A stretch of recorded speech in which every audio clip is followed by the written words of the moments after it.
Al llegar a aquella encrucijada del páramo, Martín se detuvo y permaneció un rato observando perplejo los 4 letreros del poste indicador.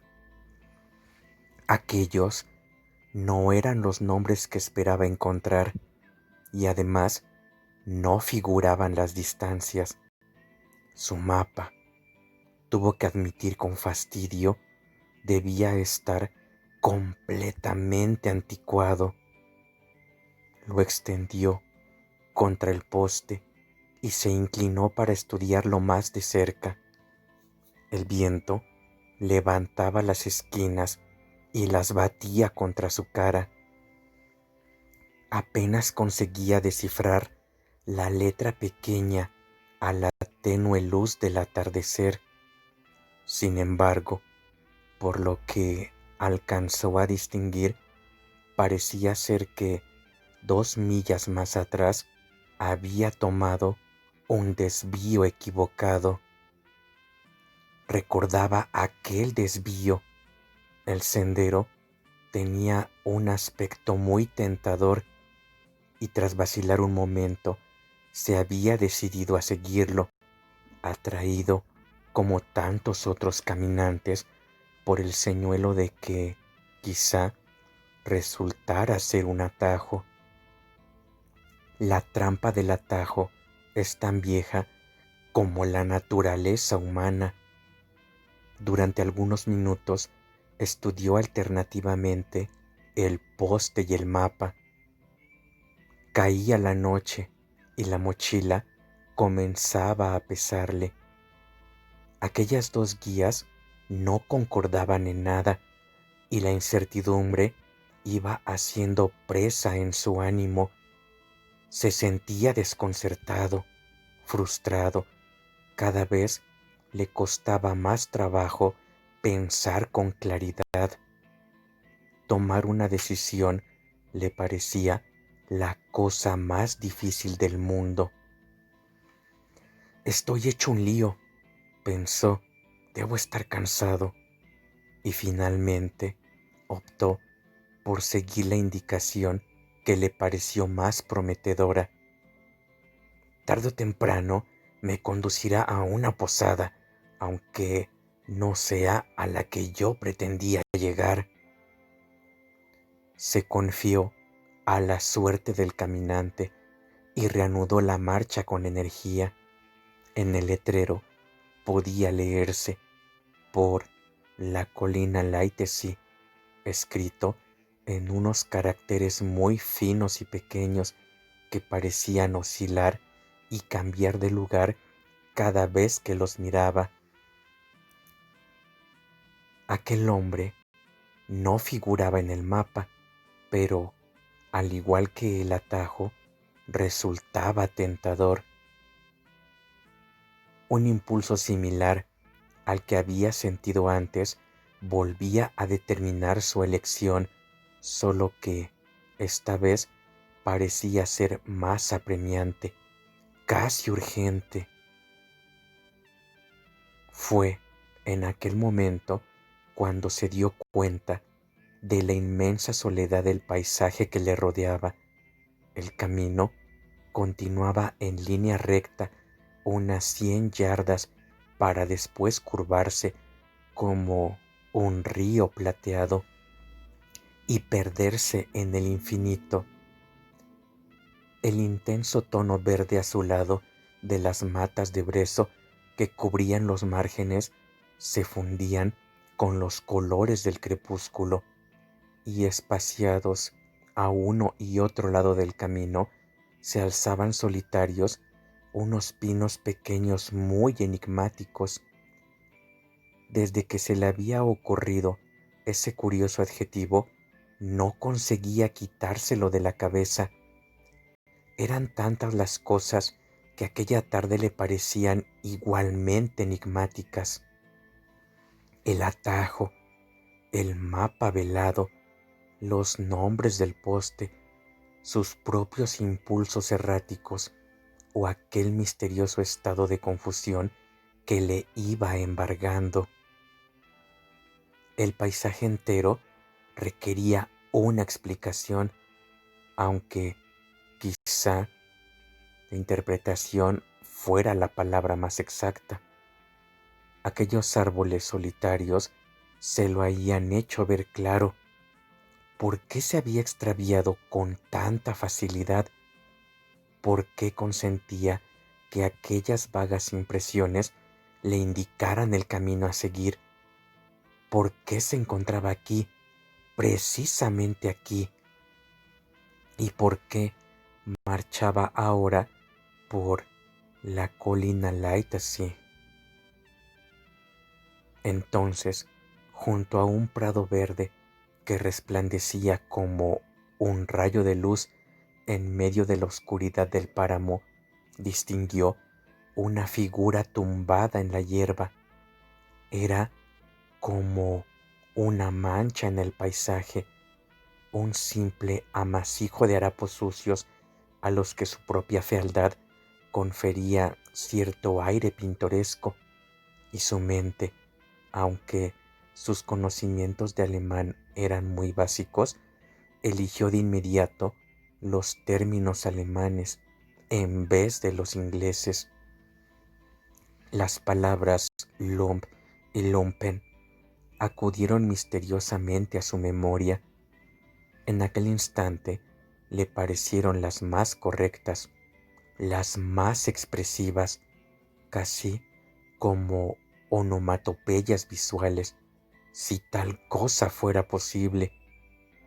Ni harapos ni rufián hubieran hecho justicia a lo que acababa de ver. Solo en alemán se podía describir aquello con alguna precisión. Aquel era un mensaje que le enviaba su lado irracional, pero aparentemente le pasó desapercibido. Un momento después, el vagabundo se incorporó y le preguntó la hora. Lo hizo en alemán, y Martin, sin dudarlo un instante, le respondió también en alemán: 6:30, las 6:30. No le falló su intuición. Un vistazo al reloj, cuando lo miró un poco más tarde, se lo confirmó. Oyó que el hombre le decía, con esa solapada insolencia tan característica de los vagabundos: Gracias, muy agradecido. Martin no había enseñado el reloj, otra intuición de su subconsciente que había obedecido. Con el ánimo agitado por una extraña mezcla de ideas y sentimientos, avivó el paso y prosiguió su marcha por la soledad del camino. De alguna manera, sabía que le harían esa pregunta y que se la harían en alemán. Aquello hacía que se sintiera nervioso y abatido, pero había otra cosa que también había contribuido a ese estado de nerviosismo y abatimiento. Por alguna extraña razón, también se la esperaba y no se había equivocado. Cuando aquel bulto marrón cubierto de harapos se incorporó para hacerle la pregunta, una parte de él había permanecido tendida en la hierba. Había otro bulto marrón y sucio. Eran dos los vagabundos. Pudo verles perfectamente la cara. Tras sus barbas desaliñadas y medio ocultos por unos viejos sombreros, descubrió unos rostros desagradables y sagaces que le observaban con atención mientras pasaba delante de ellos. Le seguían con la mirada. Durante un segundo los había mirado fijamente para poder identificarlos mejor. y había comprendido con horror que sus rostros eran demasiado delicados, demasiado finos y astutos para ser los de unos simples vagabundos. Aquellos hombres no eran ni mucho menos unos vagabundos, estaban disfrazados. ¡Qué manera más furtiva de mirarme!, pensó mientras se alejaba deprisa por aquel camino ensombrecido, plenamente consciente ahora de la abrumadora soledad y desolación del páramo que le rodeaba. Lleno de inquietud y de angustia, aceleró aún más la marcha. De pronto, mientras pensaba en el inoportuno ruido que hacían sus botas de clavos al golpear en la dura superficie del camino, irrumpieron en su mente todo el conjunto de cosas que le habían obsesionado por parecerle enigmáticas. Le comunicaban un único y categórico mensaje: que todo aquello no tenía nada que ver con él. De ahí su confusión y su perplejidad, que se había entrometido en un escenario que no le correspondía y estaba invadiendo el territorio vital de otra persona. Al tomar algún desvío interno erróneo, se había situado en medio de un conjunto de fuerzas desconocidas que operaban en el pequeño mundo de otro individuo. Sin darse cuenta, en algún lugar había traspasado el umbral y ahora ya se había adentrado demasiado. Era un intruso, un entrometido, un mirón. Estaba escuchando, espiando. Sus oídos captaban cosas que no tenía ningún derecho a conocer, porque no era a él a quien estaban dirigidas. Como un barco en alta mar, interceptaba mensajes de radio que no alcanzaba a descifrar porque su receptor no estaba correctamente sintonizado. Pero había algo más. Aquellos mensajes le advertían de algún peligro. El miedo, como la noche, se abatió sobre él. Estaba atrapado en una red de fuerzas sutiles y profundas que era incapaz de controlar, pues desconocía tanto su origen como su propósito.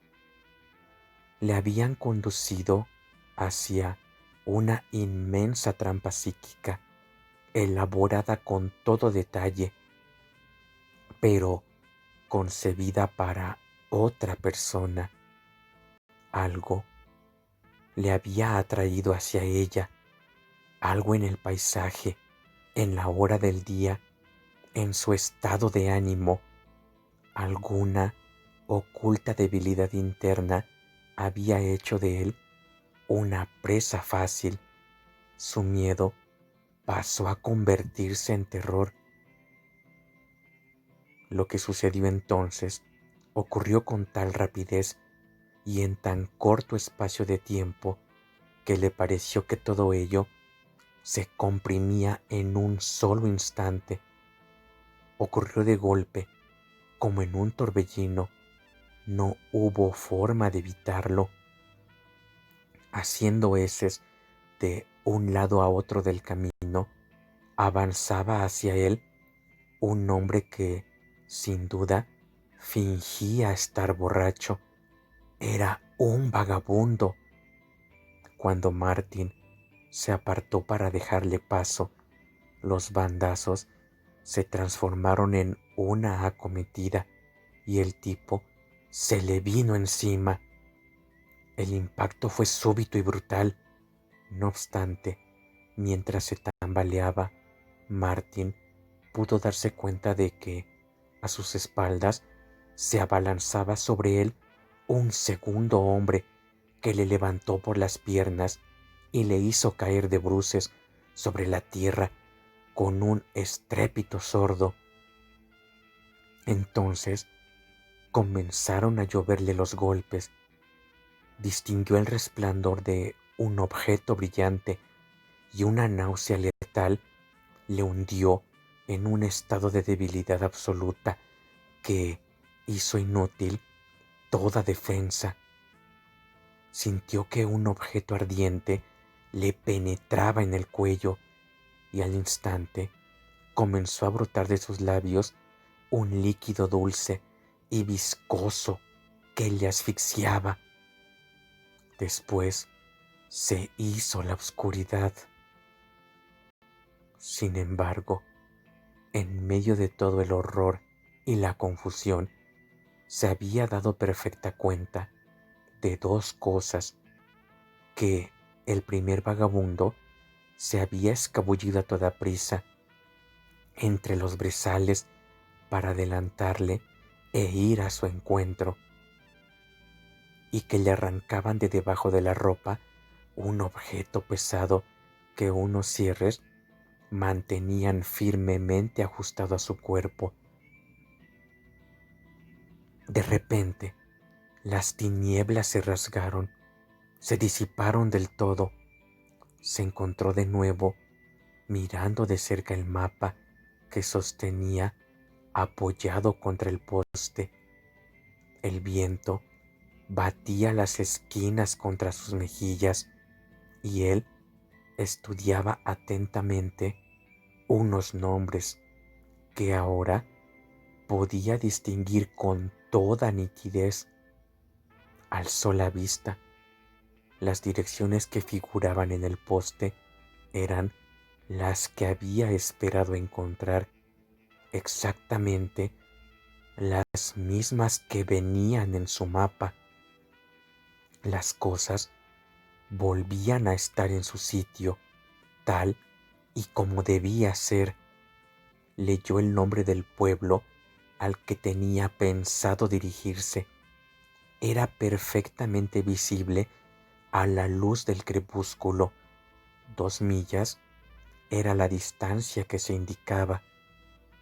Perplejo, turbado, incapaz de pensar, apretujó el mapa en el bolsillo sin doblarlo y se apresuró camino adelante, como quien acabara de despertar de un sueño espantoso que, en apenas un segundo, hubiera condensado todo el tormento de una prolongada y angustiosa pesadilla. Se echó a correr con un trote continuo que pronto se convirtió en galope. Chorreaba sudor, las piernas le flaqueaban y le costaba controlar la respiración. Tan solo era consciente del deseo irrefrenable de alejarse cuanto antes de aquel poste de la encrucijada donde le había asaltado la terrible visión. Martin, un contable de vacaciones, nunca había sospechado que existieran otros mundos llenos de posibilidades psíquicas.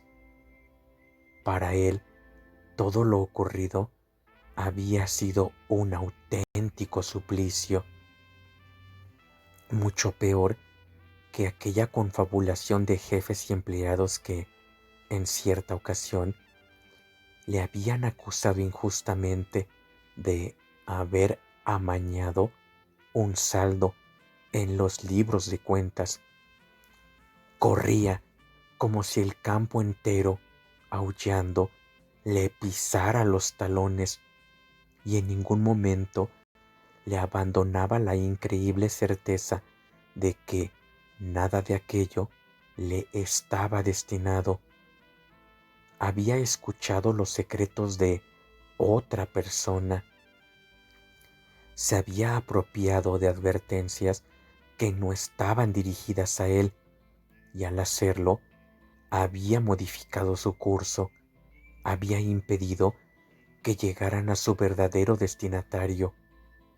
La conmoción que todo aquello le producía no se podía expresar con palabras. Desajustaba los mecanismos de aquella alma equilibrada y precisa. La advertencia estaba destinada a otra persona que ya nunca llegaría a recibirla. El esfuerzo físico acabó por ejercer sobre él un efecto beneficioso y le permitió recobrar hasta cierto punto la calma. A la vista de las luces del pueblo, aminoró la marcha y entró a un ritmo más pausado. Una vez hubo llegado a la posada, inspeccionó y alquiló una habitación y encargó la cena, a la que acompañó con una sustanciosa y reconfortante jarra de cerveza que le ayudara a mitigar aquella endiablada sed y a completar la total recuperación de su equilibrio mental. Las singulares sensaciones que hasta entonces le habían embargado acabaron por pasársele en gran medida, y de igual manera le abandonó aquella extraña impresión de que cualquier cosa en su sencillo y saludable mundo requería una explicación. Poseído aún de una vaga inquietud, pero superada ya la sensación de miedo, entró al bar para fumar su pipa de después de cenar y charlar un rato con los parroquianos, como tenía costumbre de hacer cuando estaba de vacaciones.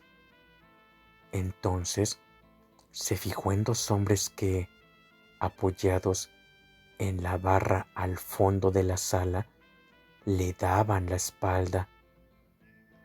Al instante vio sus rostros reflejados en el espejo y la pipa estuvo a punto de caérsele de la boca. Eran unos rostros bien afeitados, finos y astutos. Charlaban mientras tomaban una copa y Martín alcanzó a coger una o dos palabras de lo que decían.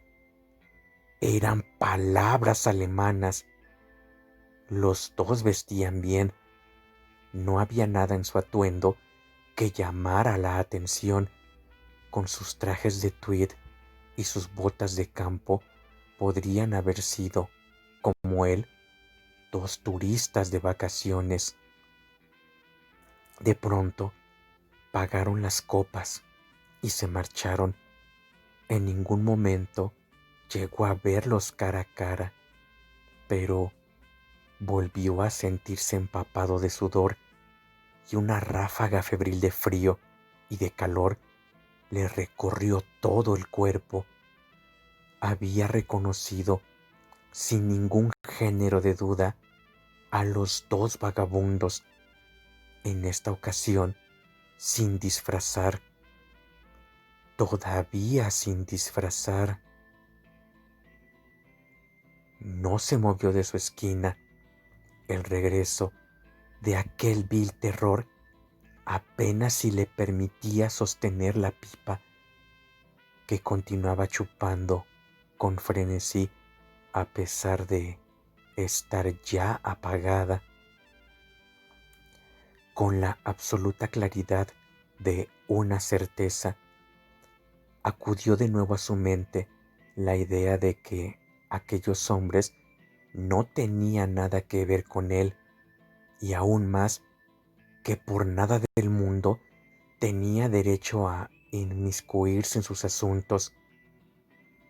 No tenía locus standi. Sería inmoral, incluso si se presentaba la oportunidad. Y tenía la impresión de que la oportunidad se presentaría. había estado escuchando a escondidas y había accedido a una información privada de carácter secreto que no tenía derecho a utilizar ni tan siquiera para hacer el bien, ni tan siquiera para salvar una vida. Sentado en aquella esquina, aterrorizado, en silencio, permaneció a la espera de lo que fuera a ocurrir después, pero la noche no trajo explicación alguna, no ocurrió nada, durmió profundamente. En la posada solo había otro huésped, un hombre ya entrado en años que, como él, debía de ser un turista.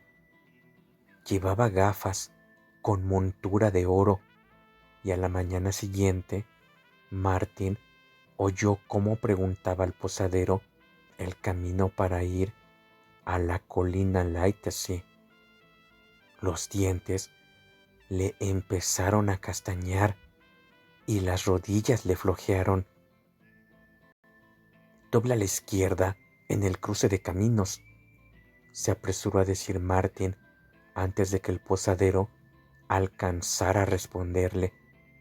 Encontrará el poste indicador como a 2 millas de aquí. A partir de entonces es cosa de otras 4 millas. Con espanto se preguntó cómo diablos podía saberlo. Yo voy en la misma dirección, dijo a continuación. Le acompaño un rato, si no le importa. Aquellas palabras le habían surgido de manera espontánea, de golpe, sin pensar. Su dirección era justo la contraria, pero no quería que aquel hombre fuera solo. El desconocido, sin embargo, eludió amablemente su ofrecimiento de compañía, le dio las gracias y le comentó que no tenía pensado partir hasta que el día estuviera más avanzado. Los tres se encontraban junto al abrevadero que había frente a la posada y, en ese preciso instante, un vagabundo que avanzaba encorvado por el camino alzó la vista y les preguntó la hora. Fue el hombre de las gafas con montura de oro quien respondió: «Muchas gracias, muy agradecido», dijo el vagabundo mientras se alejaba con aquel caminar encorvado y cansino.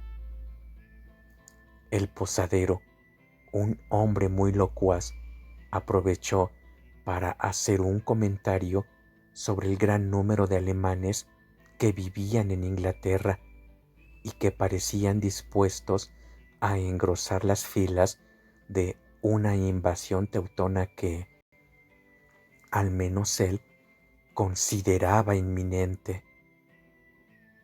Pero Martin no lo escuchó. Aún no había recorrido 1 milla de camino cuando se adentró en el bosque para enfrentarse con su conciencia a solas. Su debilidad, su cobardía, constituían sin duda un delito. Le atormentaba una genuina angustia.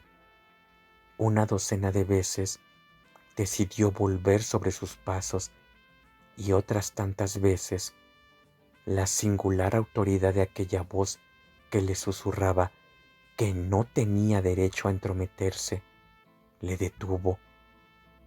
¿Cómo iba a actuar basándose en un conocimiento que había obtenido escuchando algo a escondidas?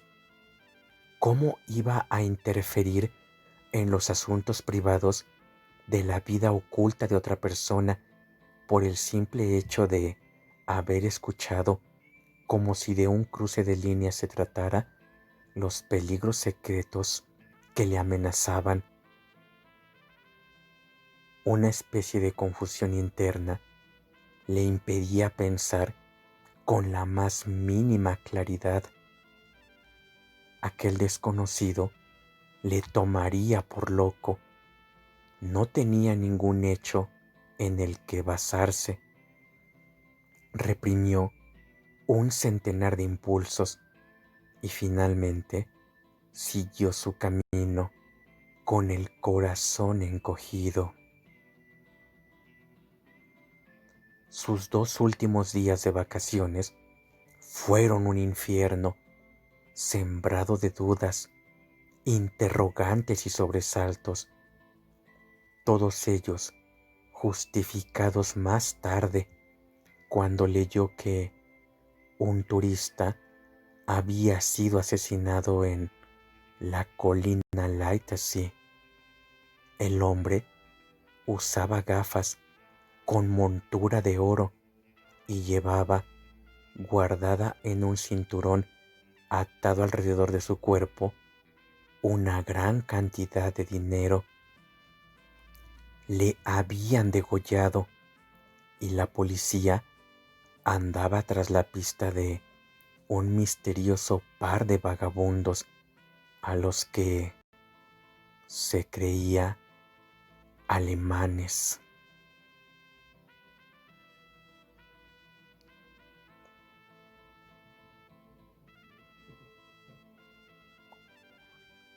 Complicidad previa al hecho. Algernon Blackwood.